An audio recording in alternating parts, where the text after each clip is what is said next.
Imagine a campfire crackling in the Virginia wilderness, 1777. A soldier pulls a battered fiddle from his knapsack. 5 notes and the night comes alive. This is the story of Soldier's Joy, a tune older than the United States itself. Our journey begins across the ocean in the smoky taverns of 18th century Scotland. Around 1767, a Glasgow music publisher named James Aird compiles a little book, Aird's selection of Scotch, English, Irish, and foreign airs.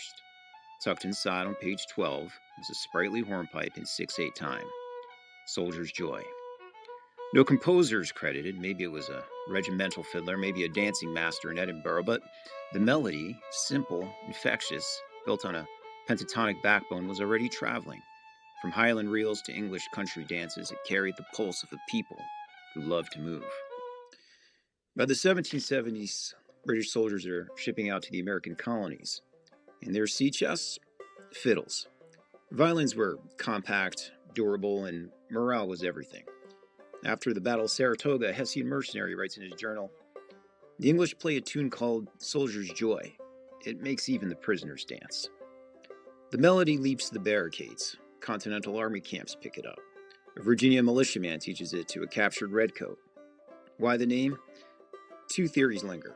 First, pure exhilaration, the joy of surviving another day. The second, a little darker. Soldier Joy was battlefield slang for opium. A spoonful of laudanum, a pinch of morphine, the pain fades, the fiddle plays on.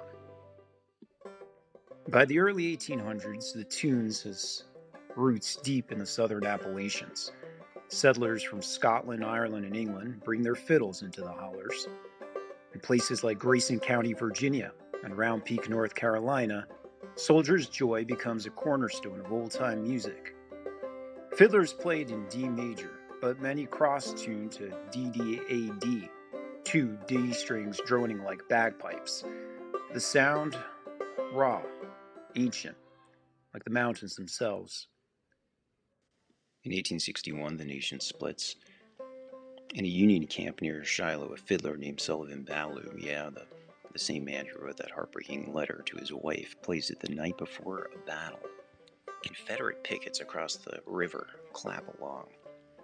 A Union private later recalled, "We traded tobacco for tunes. They taught us Dixie, we taught them Soldier's Joy. For one night, we weren't enemies." After Appomattox, the song becomes a sort of hymn. Black and white fiddlers play it at barn raisings, and verses start to appear. Like chicken in a bread pan picking out dough.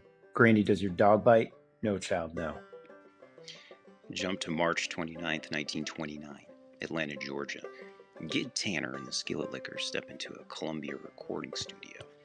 Gill saws the fiddle, Clayton McMitchen slides into double stops, Riley Puckett does his strums, Fate Norris slaps the banjo. They tear into Soldier's Joy at breakneck speed, with whoops, hollers, and all.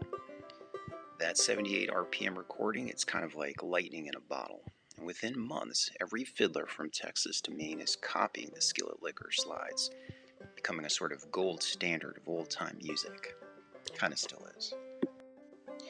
The tune takes a little nap through the Great Depression, then kind of wakes up in the 1960s during the folk revival. The Dillards play it on the Andy Griffith Show. Doc Watson flap picks it clean as a whistle, and the new Lost City Ramblers dig up the field recordings, and suddenly college kids in the village are stomping to a tune that their great-grandfathers might have danced to. In 1977, something crazy happens.